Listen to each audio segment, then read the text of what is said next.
ایک اور صلوات پڑھ دیں.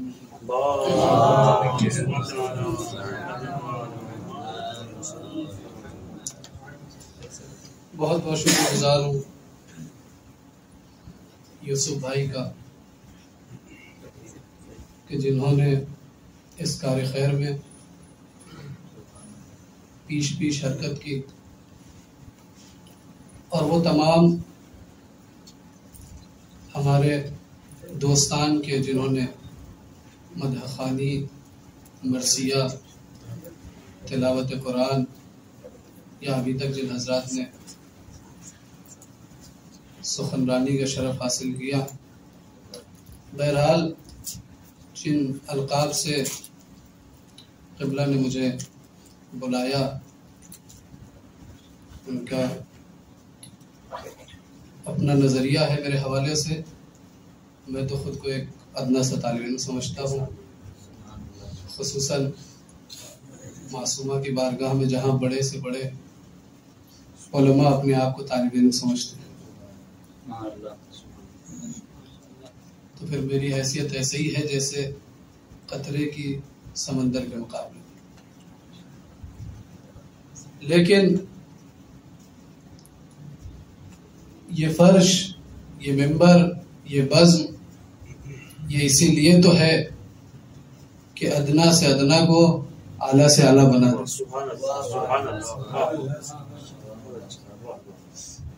اور کوئی بہت ہی بڑا سورما کیوں نہ ہو، اگر سوچے کہ اس ذکر سے ہٹ کر کے اپنی شناخت پیدا کر لے تو اس کے ساتھ ساتھ تو نہیں ہو سکتا، اور اس کے بعد بھی نہیں ہو سکتا، کیونکہ یہ ذکر قیامت تک رہنے والا ہے.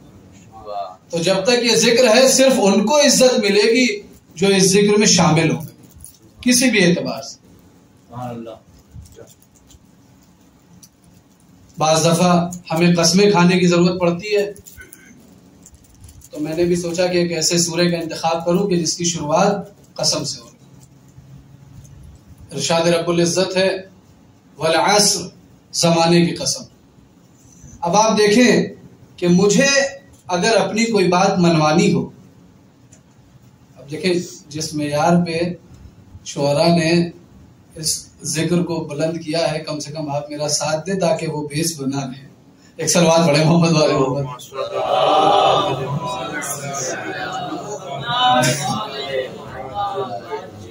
مجھے اگر اپنی کوئی بات منوانی ہو اور سامنے والا میرے وجود پر یقین نہ رکھتا ہو تو میں کس کا نام لوں گا؟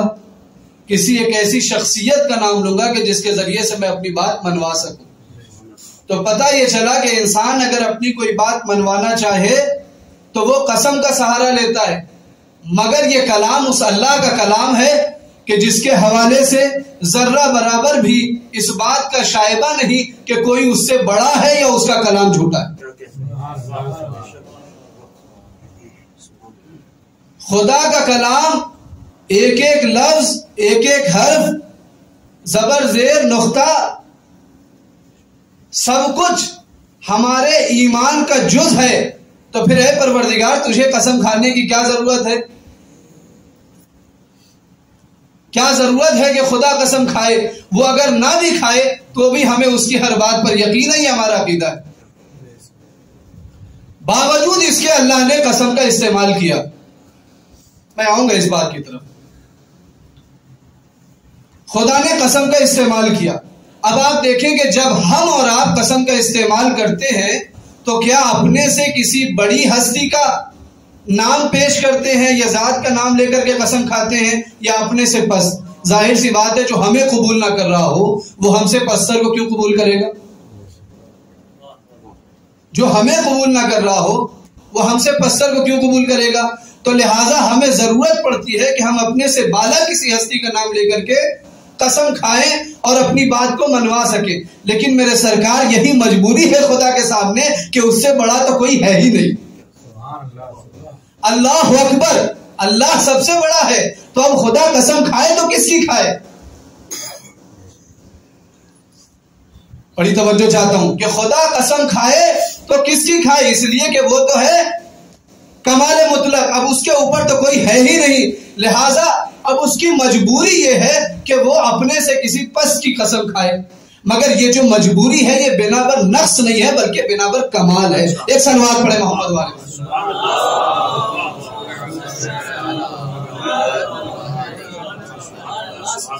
یہ جو خدا کے سامنے مجبوری ہے یہ بنا پر نقص نہیں ہے بلکہ بنا پر کمال ہے، اب اس سے اوپر کوئی ہے ہی نہیں، تو لہٰذا خدا قسم کھائے تو کس کی کھائے؟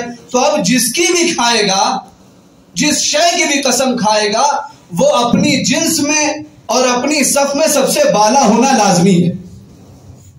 وہ شے لازمی ہے کہ اپنی جنس اور اپنی صف میں سب سے بالا ہو، ورنہ پھر اس کی بات کی اہمیت کیسے ثابت ہو؟ لہذا اللہ نے کس کی قسم کھائی؟ زمانے کی قسم کھائی، اور ہر زمانے کی قسم نہیں کھائی بلکہ والعصر، یہ الف لام جو ہے یہ نکرے کو معرفہ کر دے، ایک خاص زمانے کی خدا قسم کھا رہا ہے۔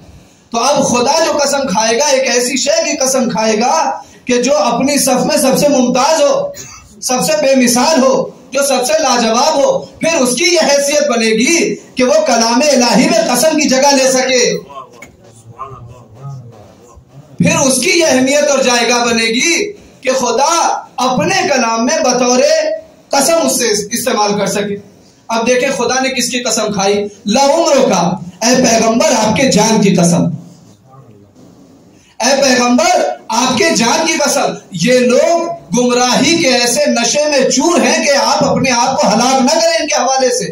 اور پھر دوسری جگہ فرمایا لیسا علیک ہداہم، اے پیغمبر ان کی ہدایت کی ذمہ داری آپ کا کام نہیں ہے، واللہ یہدی من یشاء، بلکہ اللہ جس کی چاہتا ہے ہدایت کرتا ہے۔ تو خدا یہاں پر قسم کیوں کھا رہا ہے؟ اس لیے کھا رہا ہے کیونکہ یہ جان کسی ایسے ویسے کی جان نہیں ہے، حبیب خدا کی جان ہے۔ ایک صلوات پڑھے محمد والے۔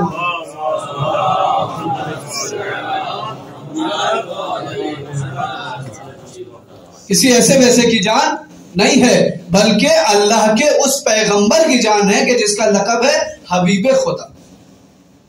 حبیب خدا کی جان کی قسم کھائی۔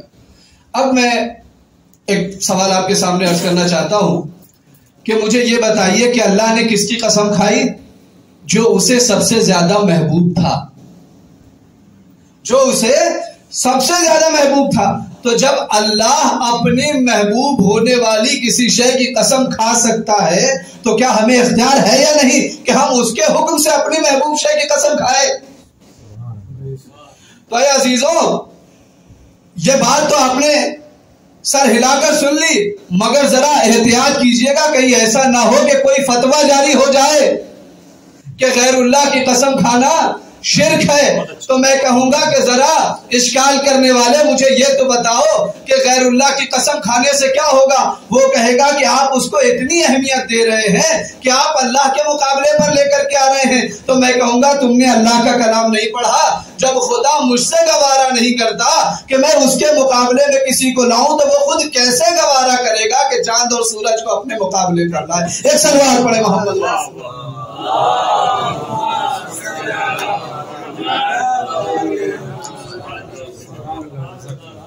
جو خدا مجھ سے بندے سے گوارا نہیں کرے گا کہ وہ بندہ اللہ کے مقابلے پہ کسی شے کو لا کر کے اور اس کی قسم کھائے تو وہ خود زمانے کی قسم کھا رہا ہے۔ اب دیکھیں اس حوالے سے تفسیر رازی کیا کہتے ہیں۔ تفسیر رازی کہتے ہیں، تفسیر رازی کی فخر رازی کی جو تفسیر ہے جس کا نام ہے تفسیر الکبیر، اس میں وہ کہتے ہیں کہ میں جب قرآن کی تفسیر لکھنے بیٹھا اور جب اس سورے پہ پہنچا، سورہ والعصر پہ، اور خاص طور سے جب اس کلمے پہ پہنچا کہ ان الانسان لفی خسر، کہ انسان نقصان میں ہے، تو میں نے سوچا کہ آخر اس کا ترجمہ اور اس کی تفسیر میں کیسے کروں۔ لہٰذا میں تعجب کر کے بیٹھ گیا اور مجھ سے کچھ لکھا نہیں گیا، تو میں نے قلم اور دوات اٹھا کر کے ایک گوشے میں رکھا اور پھر میں بازار کی طرف گیا کسی کام سے۔ جب میں بازار میں پہنچا تو وہاں میں نے ایک منظر دیکھا۔ وہاں میں نے دیکھا کہ سارے دکاندار تو اپنا سامان بیچنے میں مصروف ہیں، مگر ایک دکاندار اور ایک بیچنے والا ایسا ہے کہ جو بہت پریشان ہے، جا بلب ہے، بےتاب ہے، شتاف ہے۔ بہت خاموشی سے سن رہے ہیں، جو بہت ہی بےتاب ہے۔ کہ اس کا سامان بک جائے. میں نے توجہ سے دیکھا کہ جو کپڑا بیچ رہا ہے وہ بہت سکون سے بیچ رہا ہے, جو روغن بیچ رہا ہے وہ بہت سکون سے بیچ رہا ہے, جو کوئی دوسری چیز بیچ رہا ہے وہ بہت سکون سے بیچ رہا ہے. مگر ایک بیچنے والا ایسا ہے کہ جو اپنے خریدار کے لیے بےتاب ہے, اور وہ کون تھا؟ ایک برف بیچنے والا, ایک برف بیچنے والا. توجہ چاہتا ہوں, میں نے ایک برف بیچنے والے کی حالت یہ دیکھی کہ وہ بار بار اپنی برف کو دیکھتا ہے اور بازار کی طرف خریدار کی تلاش میں نظریں پھراتا ہے, اور ایک مرتبہ پریشانی کے ساتھ آواز دیتا ہے, کون ہے اس کا خریدار؟ میں سمجھ گیا کہ اللہ اس سورے میں کیا کہنا چاہتا ہے. میرے عزیزوں, فخر رازی کہتے ہیں کہ میں نے برف سے اس سورے کی تفسیر کو سمجھا کہ انسان کی زندگی اس برف کے مانند ہے کہ جو رفتہ رفتہ ختم ہوتی جا رہی ہے. اگر انسان اس کے لیے کوئی خریدار تلاش نہ کرے تو زندگی ختم ہو جائے گی, اس کی کوئی قیمت نہ رہے گی. ایک صلوات پڑھیں.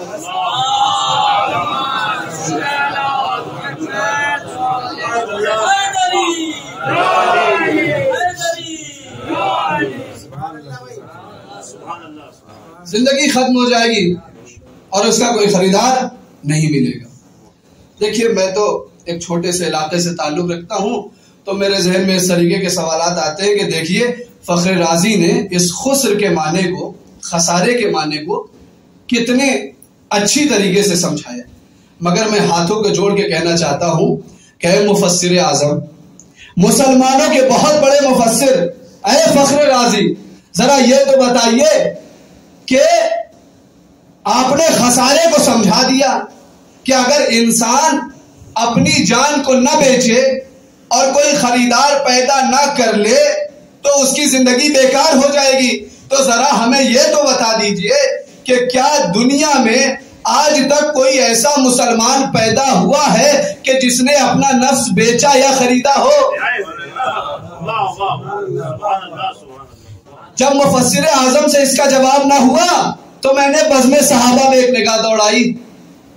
توجہ چاہتا ہوں, میں نے بزم صحابہ میں ایک نگاہ دوڑائی. میں نے کہا تم تو آسمان رسالت کے ستارے ہو, اصحابی کا نجوم کی حدیث آپ کے سامنے ہے. اب مجھے اس کی صحت میں بحث نہیں کرنی, مگر میں یہ حدیث کے ذہن میں کچھ گفتگو کرنا چاہتا ہوں. میں نے بزم صحابہ میں نگاہ دوڑائی. میں نے کہا کچھ تو بولو, تم تو آسمان رسالت کے ستارے ہو, کیا تم میں سے کسی نے کبھی اپنا نفس خدا کو بیچا یا خریدا ہے؟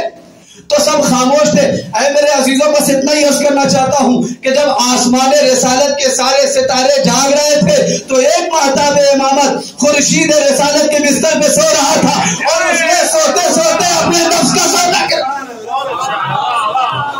صلوات پڑھیں محمد والے.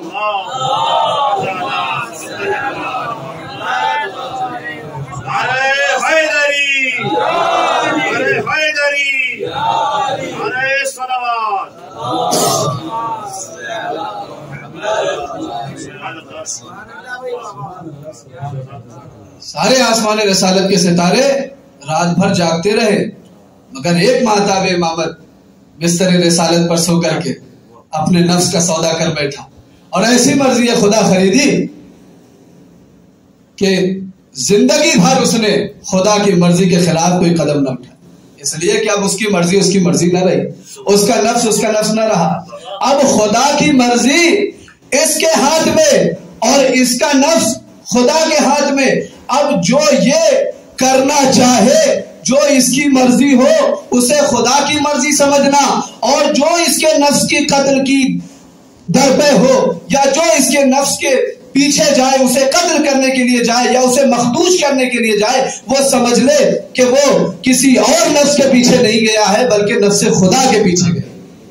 تو لہٰذا اب جو اس کا قاتل ہوگا وہ کسی اور کا قاتل نہیں ہوگا بلکہ نفس خدا کا قاتل ہوگا.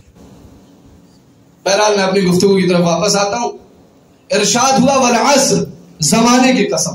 اب آپ دیکھیں کہ قسم جب کھائی جاتی ہے تو دو وجہ سے کھائی جاتی ہے, یا اظہار اہمیت کے لیے یا اظہار محبت کے لیے. مثال کے طور پر ماں اگر اپنے بچے کی قسم کھائے تو وہ کیا سمجھانا چاہتی ہے کہ اس کے بچے کی اہمیت زیادہ ہے یا اس کو اپنے بچے سے محبت زیادہ ہے. تو آپ کہیں گے ظاہر سی بات ہے کہ وہ جو اپنی بات ثابت کرنا چاہ رہی ہے وہ اپنی محبت کے اظہار کے ذریعے سے. تو یہ ہو گیا اظہار محبت کہ قرآن میں خدا نے پیغمبر کے جان اور نفس کی قسم کھائی کہ اے پیغمبر ہم آپ سے اتنی محبت کرتے ہیں کہ ہم نہیں چاہتے کہ آپ ان کی ہدایت کے چکر میں خود کو ہلاک کر دیں. اے حبیب آپ نے بڑے پتھر کھائے، اے حبیب آپ کے ساتھ ناانصافی کی گئی، مگر ہدایت کی ذمہ داری تو خدا کی ہے. آپ تبلیغ کرتے رہیں، اپنا کام کرتے رہیں، پیغامات الہی کو پہنچاتے رہیں. تو ایک ہو گیا اظہار محبت، اور دوسری وجہ کیا بتائی؟ اظہار اہمیت. چونکہ خط کا مضمون اتنا بھاری ہے کہ اس کی اہمیت کو بتانے کے لیے قسم کھائی جا رہی، اس کی اہمیت کو بتانے کے لیے قسم کھائی جا رہی ہے. اب مضمون کیا ہے؟ ان الانسان لفی خسر، ان الانسان لفی خسر. زمانے کی قسم، ہر زمانے والوں سنو، ہر زمانے والوں سنو، جو بھی سننے والا ہے سنے، جس کے بھی کان ہے وہ سنے کہ بے شک انسان گھاٹے میں ہے، بے شک انسان خسر میں ہے، بے شک انسان نقصان میں ہے. تو اس خط میں، اس مضمون میں خدا ایسا کیا بتانا چاہ رہا ہے جس کے لیے قسم کی ضرورت پڑی؟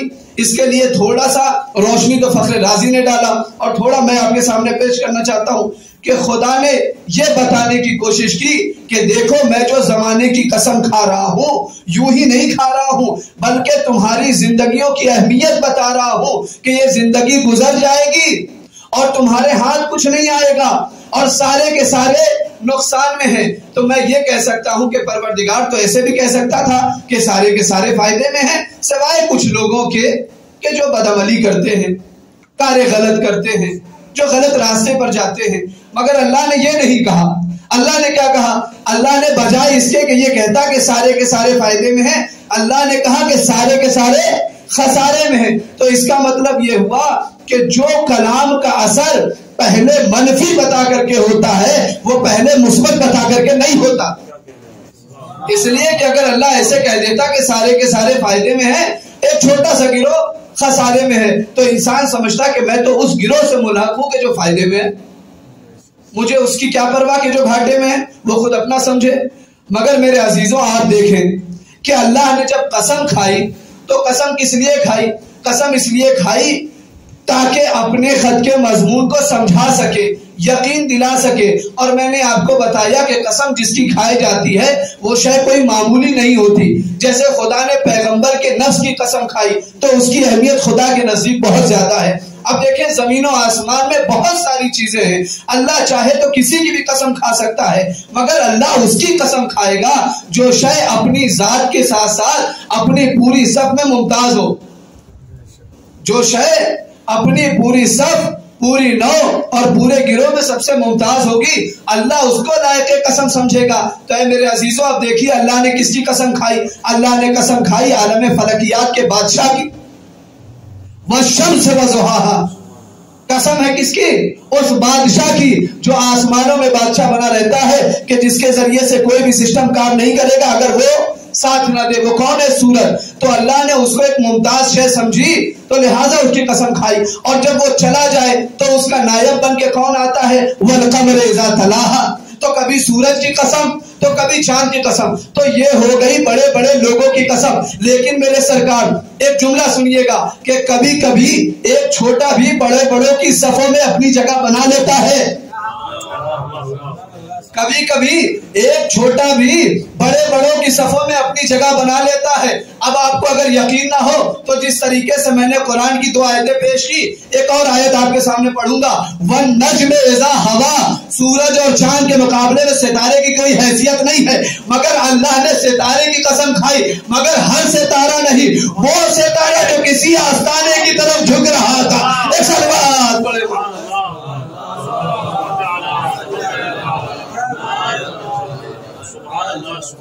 ہر ستارے کی قسم، وہ ایک خاص ستارہ کہ جو کسی آستانے کی طرف جھک رہا تھا، اور جھکتے جھکتے اس نے اتنی بلندی حاصل کر لی کہ وہ سورج اور چاند کے برابری میں آ کے بیٹھ گیا. اب خدا بھی اس کو لائق قسم سمجھتا. اب آپ دیکھیں کہ اللہ نے جس طریقے سے سورج اور چاند کو اس شرف سے محروم نہ رکھا، ستارے کو اس شرف سے محروم نہ رکھا، تو اللہ نے کہا کہ پھر میں مکان کو کیوں محروم رکھوں؟ میرے عزیزوں اللہ نے مکان کی بھی قسم کھائی، مگر ہر مکان کی قسم نہیں کھائی. کیا کہا؟ وَهَذَا بَلَدٌ أَمِينٌ، اس شہر امن و امان کی قسم۔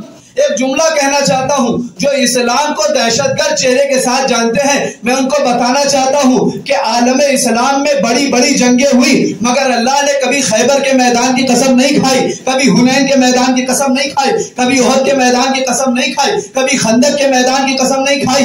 ایک شہر امن و امان کی قسم کھا کے بتا دیا کہ اللہ کو جنگ پسند نہیں ہے، امن و امان پسند ہے۔ ایک صلوات پڑھیں۔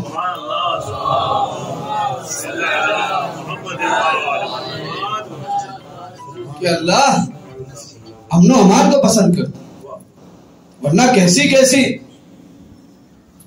فتح اس نے اپنے حبیب کے ہاتھوں پر لا کے رکھی اپنی مدد کے ذریعے سے، اور ان کے سینے پہ وقار و سکینہ نازل کر کے، مگر اللہ نے کبھی میدان جنگ کی قسم نہیں کھائی۔ کس کی قسم کھائی؟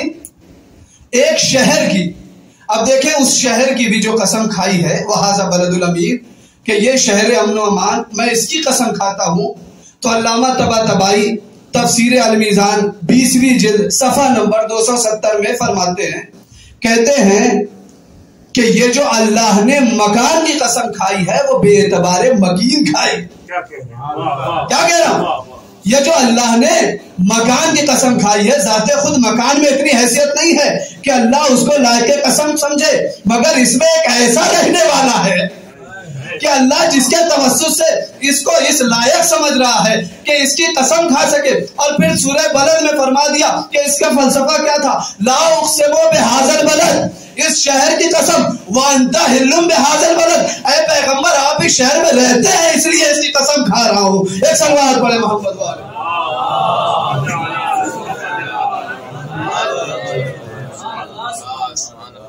نہ اس شہر کی اتنی حیثیت نہیں تھی کہ میں اس کی قسم کھاتا۔ تو اب جملہ کہنے دیجئے کہ جب پورے شہر کی شرف کا انحصار ایک شخصیت پر ہو سکتا ہے، تو ایک اللہ کے گھر کا انحصار اور اس کے شرف کا انحصار اس مولود سے کیوں نہیں ہو سکتا جو اس کے اندر پیدا ہوا؟ ایک صلوات پڑھے محمد والے۔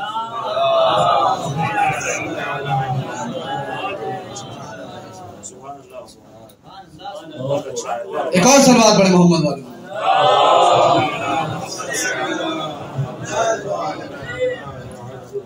خدا نے کیا کہا کہ میں مکان کو اس شرف سے خالی نہ رکھوں گا۔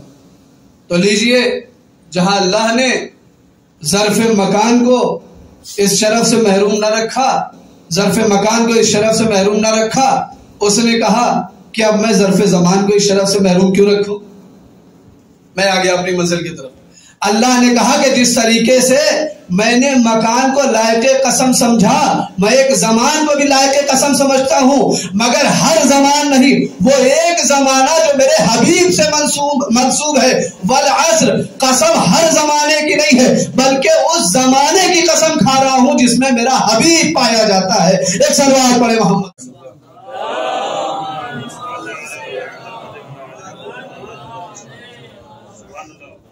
اور کیا ارشاد ہوا کہ ان الانسان لفی خسر۔ اتنی قسمیں کیوں؟ صرف اس لیے کہ انسانوں تم سب کے سب نقصان میں ہو، تم سب کے سب نقصان میں ہو۔ دیکھیے اللہ جو ہے وہ یہ بتانا چاہ رہا ہے کہ اسے تجارت کتنی پسند ہے۔ اللہ یہ بتانا چاہ رہا ہے کہ اسے تجارت کتنی پسند ہے۔ کیوں؟ اس لیے کہ اللہ نے خسارے کا لفظ استعمال کیا، سارے کے سارے نقصان میں ہیں، خسارے میں ہیں، گھاٹے میں ہیں۔ اب جو یہ خسارہ اور گھاٹا لفظ ہے یہ کہاں استعمال ہوتا ہے؟ کیا لکھا پڑھی میں استعمال ہوتا ہے؟ یا ڈاکٹری میں استعمال ہوتا ہے؟ یا انجینئرنگ میں استعمال ہوتا ہے؟ نہیں، جو بازار سے متعلق افراد ہیں وہ جانتے ہیں کہ یہ ایک تجارتی اصطلاح ہے، اور اللہ کو تجارت اتنی پسند ہے کہ اس نے قرآن مجید میں مختلف مقامات پہ تجارتی اصطلاح کو صرف کیا۔ ارشاد ہوتا ہے یا ایھا الذین آمنوا هل ادلکم علی تجارت تنجیکم من عذاب علیم۔ صاحبان ایمان، کیا میں تمہیں بتا دوں ایک ایسی تجارت کے بارے میں جو تمہیں عذاب علیم سے محفوظ کر لے؟ تو اس کا مطلب یہ ہے کہ اللہ کا خطاب کسی بیکار قوم سے نہیں ہے، بلکہ ایک ایسی قوم سے خطاب کر رہا ہے جو تجارت کا ذوق رکھتی ہے، جو اپنا نفع اور نقصان خوب سمجھتی ہے، جو ہر بات میں کہتی ہے ہمیں اس سے کیا ملے گا، ہمارا اس سے کیا فائدہ، ہم وہاں جائیں گے تو کیا ملے گا، ہم وہاں رکیں گے تو کیا ملے گا۔ لہٰذا اللہ نے کہا کہ ایک ایسی تجارت کے بارے میں بتا دوں کہ جس کے ذریعے سے تم عذاب علیم سے محفوظ ہو جاؤ۔ اب عزیزو، اللہ نے قرآن میں کیا بتایا وہ آپ خود پڑھ لیجئے گا۔ میں اسی کے زمینے میں ایک حدیث پڑھنا چاہتا ہوں کہ جب ظلمات کا طوفان اٹھے اور عالم اسلام پریشان ہو جائے کہ کس طرف جانا ہے اور کس طرف نہیں، تو میرے حبیب، اللہ کے حبیب نے، میرے پیغمبر نے فرمایا کہ دیکھو، جب بھی تمہیں نجات کی تلاش ہو تو کسی اور دروازے پہ نہ جانا بلکہ اہل بیت کے در پہ آ جانا۔ یہ وہ کشتی نجات ہے کہ جب ساری دنیا غرق ہوگی تو یہ تمہیں نجات دلانے والے ہیں۔ ایک صلوات پڑھیں محمد والے۔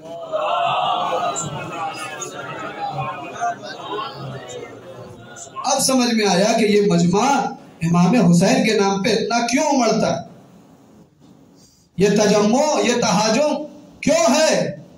صرف اس لیے کہ حسین کشتی نجات ہے۔ بہرحال یہ میرا موضوع نہیں۔ اب بات میں بات آ گئی تو میں نے عرض کر دیا آپ کے سامنے کہ اللہ نے کیا کہا کہ صاحبان ایمان ایک ایسی تجارت کے بارے میں بتا دوں۔ اب دیکھیں، اللہ نے جب تجارت کی طرف ایک تھوڑی سی رغبت دلائی ہے تو ہمارا بھی فریضہ بنتا ہے کہ ذرا تجارت کو سمجھے۔ تجارت کیا ہوتی ہے؟ توجہ چاہوں، ایسے نہیں بتاؤں گا، ایک سوال پڑھیں محمد والے۔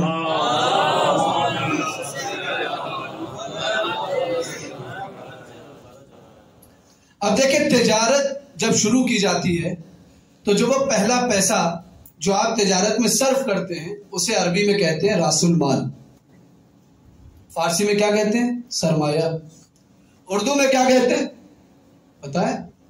اصل پونجی۔ عربی میں کیا کہتے ہیں؟ راس المال، اصل مال۔ فارسی میں کیا کہتے ہیں؟ سرمایہ، اور اردو میں کہتے ہیں اصل پونجی، جو آپ لگا کر کے اپنی تجارت کو شروع کرتے ہیں۔ اب آپ نے تجارت شروع کی بالفرض 1000 روپے سے، یہ تومان نہیں ہے، روپیہ، 1000 روپے سے آپ نے تجارت شروع کی۔ اب 1000 کا ہو گیا 10,000، تو اب جو یہ 10,000 ہو گئے یہ کیا ہوا؟ فائدہ اردو میں۔ فارسی میں سود، یہ وہ والا نہیں ہے جو اردو میں ہوتا ہے، یہ سود حرام ہے، مگر فارسی میں سود اردو کا فائدہ ہوتا ہے، اور عربی میں رب کہتے ہیں، رب یعنی فائدہ۔ تو اللہ نے ہمیں تجارت کی طرف ذوق دلایا۔ اب آپ دیکھیں تجارت کیسے شروع ہوتی ہے۔ تجارت راس المال سے شروع ہوتی ہے۔ اگر وہ راس المال بڑھا تو کیا ہوا؟ فائدہ ہوا، اور اگر وہ گرا تو زیان فارسی میں، اور عربی میں خسارہ۔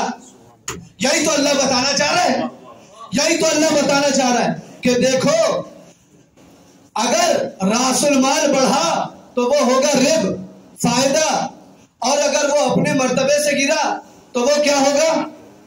زیان، نقصان، خسارہ۔ اور آپ سے بہتر کون جانے گا جہاں ہر روز اوپر نیچے ہوتی رہتی ہے کرنسی۔ ایک سوال پڑھے محمد والے محمد۔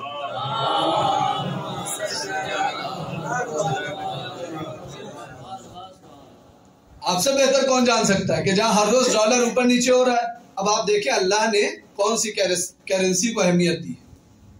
اب پتہ چلا ایک صاحب جو ہے وہ بھاگے جا رہے ہیں کہ آج ہمیں جو ہے وہ پول ہندی خریدنا ہے، اور دوسرے دن پول ہندی بیچ کر کے ڈالر خریدنا ہے، اور پھر ڈالر بیچ کے پاؤنڈ خریدنا ہے، اور پھر پاؤنڈ بیچ کے یورو خریدنا ہے۔ عزیزو، ادھر ادھر نہ جائیے، ایک ایسی تجارت کی طرف آئیے جس کی طرف اللہ اشارہ کر رہا ہے۔ سب سے بڑی کرنسی آپ کا نفس ہے، سب سے بڑی کرنسی آپ کا نفس ہے۔ اگر یہ گرا تو اولئک کالانعام بل ھم اضل۔ اگر انسان اپنی شرف سے گر گیا تو پھر وہ جانور نہیں بلکہ جانور سے بدتر ہوگا۔ جانور لائق ملامت نہیں ہے، انسان لائق ملامت ہے، اس لیے کہ اس کے پاس اتنی صلاحیت تھی کہ یہ اضافہ کر سکتا تھا مگر خسارے کی طرف گیا۔ ایک سلوات پڑھے محمد والے۔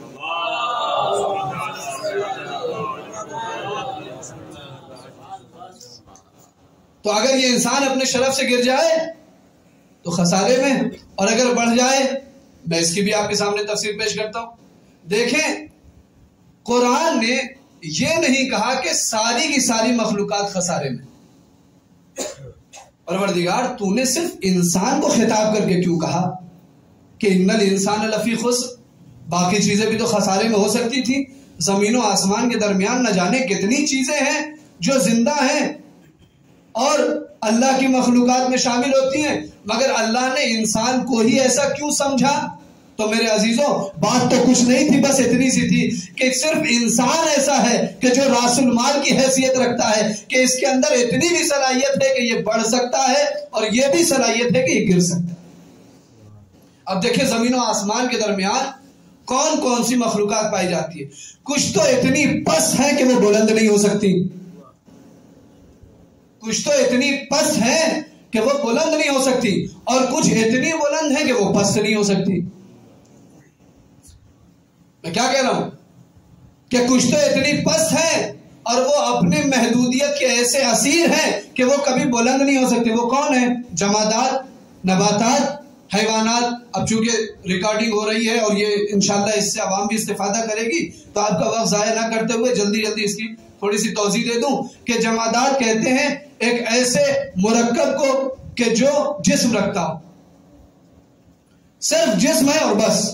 اور نباتات کہتے ہیں کہ جس کے پاس جسم بھی ہو اور نمو بھی ہو، بڑھنے کی صلاحیت بھی ہو. اور حیوانات کہتے ہیں کہ جس کے پاس جسم ہے، نمو ہے اور متحرک بالارادہ بھی ہے، مگر عقل سے خالی ہے. ابھی حضرت انسان کو کنارے رکھیے. اب آئیے ذرا بلندی میں رہنے والی مخلوقات کی بررسی کرتے. آسمان میں رہنے والے کون ہیں؟ فرشتے. وہ بھی اللہ کی مخلوق ہیں، وہ بھی اللہ کی مخلوق ہیں، مگر اس کے باوجود کیا کہنا ان کا کہ عالم بالا کے مکین ہیں، خطا و عصیان سے محفوظ ہیں. اب جو واقعہ پڑھے وہ اپنی ذمہ داری سے پڑھے کہ اس سے یہ غلطی ہو گئی، اس سے وہ غلطی ہو گئی. بہرحال میں ایسے واقعے کو نہیں مانتا. تو وہ معصوم ہیں فرشتے، عالم بالا کے مکین ہیں، مقربین میں ان کا حساب ہوتا ہے، اور وہ بے ضرر ہستیاں ہیں، لہٰذا وہ اتنے بلند ہیں کہ وہ پست نہیں ہو سکتے. اللہ نے جس کام پہ جس کو لگایا ہے، جو رکوع کی حالت میں وہ رکوع کر رہا ہے، جو رکوع کی حالت میں ہے وہ رکوع کر رہا ہے، جو سجدے کی حالت میں وہ سجدہ کر رہا ہے. اور یہ اس سے بڑی کیا بلندی ہو سکتی ہے کہ اللہ کے قریب کر رہا ہے، اللہ کے پاس کر رہا ہے. تو یہ ان کی بلندی ہے. مگر جو کچھ بھی بلندی انہیں ملی ہے وہ خدا کی عطا کردہ ہے، ان کی خود اختیاری نہیں ہے. ایک جملہ کہنا چاہتا ہوں کہ اللہ نے جو کچھ بھی ان کو بلند بنایا ہے وہ اللہ نے بنایا ہے. وہ خود سے ایسی کوئی صلاحیت نہیں رکھتے کہ وہ بلند ہو سکیں اور نہ ہی وہ پست ہو سکتے ہیں. تو اے عزیزوں، میں آپ کے سامنے عرض کر دوں اللہ کی ایک ایسی مخلوق کے بارے میں کہ جو معصیت اور اطاعت کے دو راہے پر کھڑا ہے، معصیت اور اطاعت کے دو راہے پر کھڑا ہے، اور ایسا لچکدار ہے کہ اگر اپنے مرتبے سے گرے تو حیوان نہیں اس سے بھی بدتر ہو جاتا ہے، اور اگر بزرگی حاصل کرے تو قاب قوسین و ادنیٰ کی منزل تک پہنچ جاتا ہے. ایک سلوات پڑھے محمد.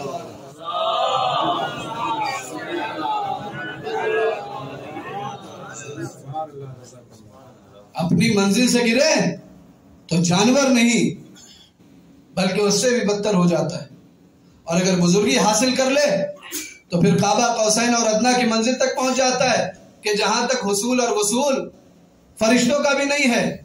میں ایک جملہ کہہ کے آگے بڑھنا چاہتا ہوں کہ اللہ نے ہر طرح کی مخلوق بنائی، مگر کسی مخلوق کے لیے فرشتے کو اجازت نہیں ہے کہ وہ زمین پر آئے. کسی مخلوق کے لیے فرشتے کو اجازت نہیں ہے کہ وہ زمین پر آئے، مگر انسان ایک ایسا فرشتہ، ایک انسان ایک ایسی مخلوق ہے کہ اگر بزرگی حاصل کر لے تو اللہ نے اس کی بزرگی کو نظر میں رکھتے ہوئے اور اس کی پستی کو بھی نظر میں رکھتے ہوئے ایک فرشتہ اس طرف ایک فرشتہ اس طرف بٹھا کے رکھا ہے. اب اگر تم نے پستی اختیار کی تو فرشتے تم پر لعنت کریں گے، اور اگر بزرگی اختیار کی تو فرشتے تمہارے در پہ آ کے روٹیاں لے کر کے جائیں گے. ایک سلوات پڑھے وہاں.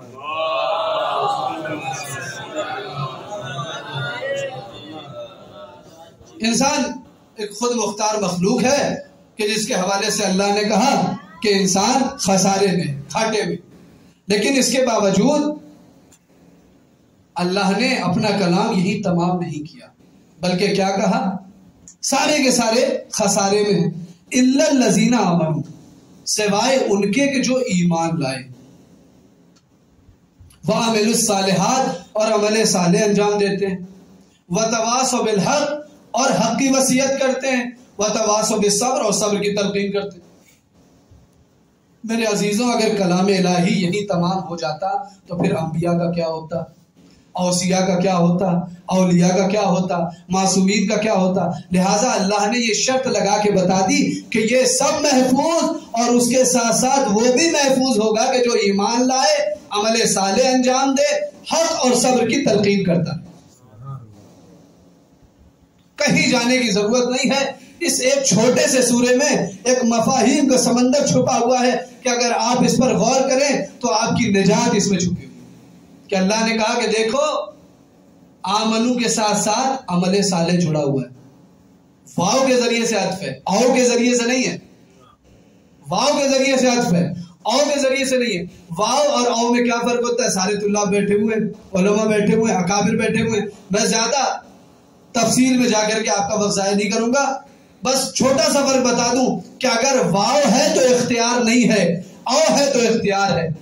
اب کوئی یہ کہے کہ میں تو اللہ پہ ایمان رکھتا ہوں مگر مجھے عمل صالح سے کیا، میں تو اللہ پر ایمان رکھتا ہوں مگر مجھے نماز سے کیا، میں تو اللہ پر ایمان رکھتا ہوں مگر مجھے روزے سے کیا؟ تو اے عزیزوں یاد رکھیے گا، نہ اللہ قبول کرے گا نہ وہ قبول کریں گے جو اس دائرے نجات میں ہے۔ اب کوئی فرش مجلس پر آنے کے بعد سے کہے میں نے تو حسین کو پہچان لیا، مجھے نماز سے کیا، میں نے تو حسین کو پہچان لیا، مجھے روزے سے کیا، تو میں کہوں گا تم نے حسین کو پہچانا ہے، حسین کی نماز کو نہیں پہچانا، تم نے حسین کو پہچانا ہے، تم نے حسین کے روزے کو نہیں پہچانا، تم نے حسین کے اعتکاف کو نہیں پہچانا، تم نے حسین کے مقصد کو نہیں پہچانا۔ انی اخرجو ان آمر بالمعروف وانہا عن المنکر، کہ میری زندگی کا محصل یہ ہے کہ میں جو کچھ بھی یہ خروج کر رہا ہوں میرا ہدف صرف اتنا ہے کہ میں امر بالمعروف کروں، نہیں عن المنکر کروں، بس۔ امام حسین نے کربلا کا معرکہ ایک ایسا معرکہ بنایا کہ جو صرف معرکہ مصیبت نہیں ہے بلکہ شریعت محمدی کی ایک مکمل درسگاہ ہے۔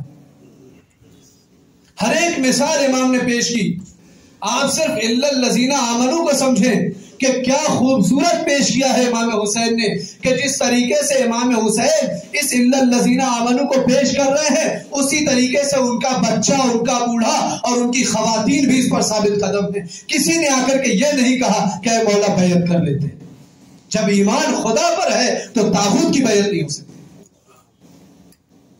اور عمل صالح ایسا ہے کربلا کے میدان میں کہ عمل صالح میں کچھ حقوق اللہ ہوتا ہے اور کچھ حقوق الناس ہے، تو لہذا حقوق الناس کو دیکھیں کہ کس طریقے سے امام حسین پیش کر رہے ہیں کہ ہر ایک شہید کے سرہانے پہنچ رہے ہیں، ہر ایک شہید کے سرہانے پہنچ رہے ہیں۔ کسی کا جنازہ ہو جائے، کوئی مصیبت میں گرفتار ہو جائے، کوئی آپ کو آواز دے، کوئی فون کرے، کوئی آپ کو خط لکھے، آپ کا جانا عمل صالح کہلائے گا۔ اے عزیزوں کیسے ہو سکتا تھا کہ جہاں پر امام حسین نے شریعت محمدی کے کسی گوشے کو تشنا نہ رکھا، اس گوشے کو کیسے تشنا چھوڑ سکتے تھے؟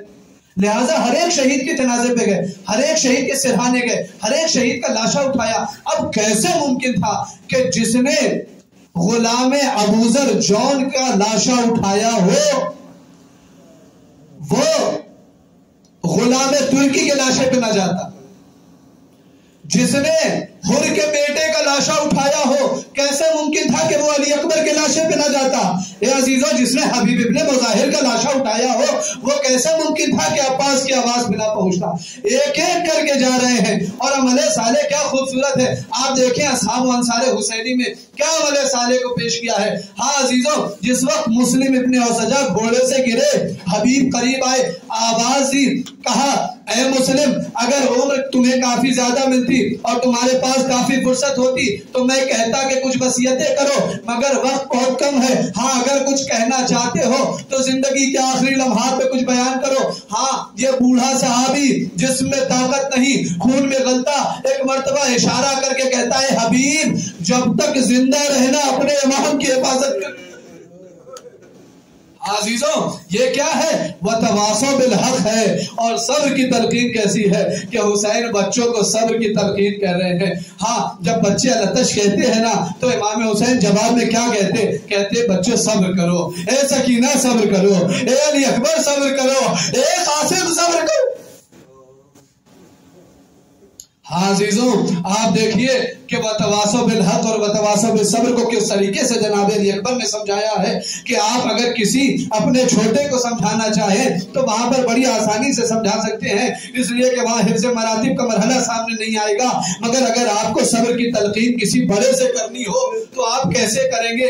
آپ سوچیں گے کہ میں انہیں کیا سمجھاؤں، یہ تو خود مجھ سے زیادہ ایمان رکھتے ہیں، عمل صالح انجام دیتے ہیں. مگر میرے عزیزوں جس وقت علی اکبر گھوڑے سے گرے جانتے تھے کہ حسین پیاسے ہیں، لہذا بابا سے تو یہ نہ کہہ سکتے تھے کہ اے بابا صبر کیجئے، جملے بدل دیے، کہا اے بابا یہ نہ سمجھیے کہ میں پیاسا ہوں، ابھی میرے دادا علی مرتضیٰ نے جام کوثر سے ایسا سیراب کیا ہے کہ اب مجھے پھر کبھی پیاس نہ لگے گی.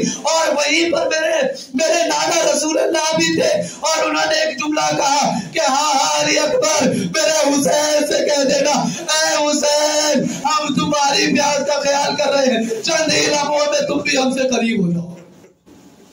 ہاں عزیزوں ہاں جب شہادتیں ہو گئی ہیں اور جب اسیران کربلا کو کوفے لایا گیا اور پھر شام کے گلیوں میں پھرایا گیا، وہ دربار کوفہ وہ دربار شام، آپ نے ایک سے ایک مصیبت سنی ہوگی، مگر میں ایک مصیبت آپ کے سامنے عرض کرنا چاہتا ہوں کہ جب کوفے کی گلی میں یہ اسیروں کا قافلہ جا رہا تھا تو اونٹ کی پشت پر بے کجاوا پشت پر جناب زینب بیٹھی ہوئی تھی اور ایک بچی آپ کی آغوش میں تھی. ہاں عزیزوں یہ بچی کہتی ہے چونکہ اونٹ کی پشت ایک بلندی پہ ہوتی ہے نا اور اس زمانے میں گھر چھوٹے چھوٹے ہوتے تھے، لہذا جو عورتیں اپنے گھر سے تماشائی بن کے چھت سے دیکھ رہی تھی، ایک مرتبہ جناب سکینہ کی نظر پڑی کہ کسی کے ہاتھ میں پانی کا ایک جام موجود ہے. یہ بچی کہتی ہے اے پھوپھی اماں کیا اجازت ہے کہ میں پانی طلب کر لوں؟ ہاں عزیزوں جناب زینب نے ابھی کوئی جواب نہ دیا تھا کہ چھت پر کھڑی ایک خاتون سمجھ گئی، اس کا نام ام حبیبہ تھا، اپنی کنیز سے کہتی ہے ہائے غضب ہو گیا یہ 4 سال کی بچی پیاسی ہے. ہاں عزیزہ جملہ سنیے گا، اپنی کنیز کو بھیجا اور ساتھ ساتھ خود بھی اتر آئی اور آنے کے بعد سے کہتی اے بی بی مجھے معلوم ہے کہ تم قیدی ہو، مجھے معلوم ہے کہ تم یتیمہ ہو، مجھے معلوم ہے کہ تم بھوکی پیاسی ہو، اور میں نے اپنے آقا سے سنا ہے کہ یتیموں کی دعا بہت قبول ہوتی ہے، ان سے دعائیں کروایا کرو، تو میں یہ آپ کے لیے پانی لے کر کے آئی ہوں، مگر میرے لیے ایک دعا کر دیجئے. ایک مرتبہ جناب زینب نے کہا کہ یہ بچی دعا بعد میں کرے گی، یہ بچی پانی بعد میں پیے گی، پہلے آپ کی دعائیں پوری کرے گی. ہاں ایک مرتبہ کہا جناب زینب نے اے خاتون بتاؤ کہ تمہاری دعائیں کیا ہیں؟ ایک مرتبہ اس خاتون نے، میں مختصر کر رہا ہوں مسائل کو، ایک مرتبہ اس نے کہا کہ میری شہزادیاں مدینہ میں رہتی ہے، ام کلثوم اور زینب بنت علی مدینہ میں رہتی ہیں، میں چاہتی ہوں کہ میں ان کی خدمت میں جاؤں اور انہیں سلام عرض کروں، احوال پرسی کروں، اے بچی دعا کر دے. ہاں عزیزو یہ کہنا تھا کہ جناب زینب نے پوچھا اے خاتون تو مدینے جا کے کیا کرے گی؟ اس نے کہا میری شہزادیاں رہتی ہیں. ایک مرتبہ جناب زینب نے کہا اے ام حبیبہ تو نے نہیں پہچانا میں زینب بنت علی ہوں، یہ ام کلثوم ہے، یہ ساری مخدرات عصمت اللہ لعنت اللہ علیہ سيعلم الذين ظلموا أي منقلب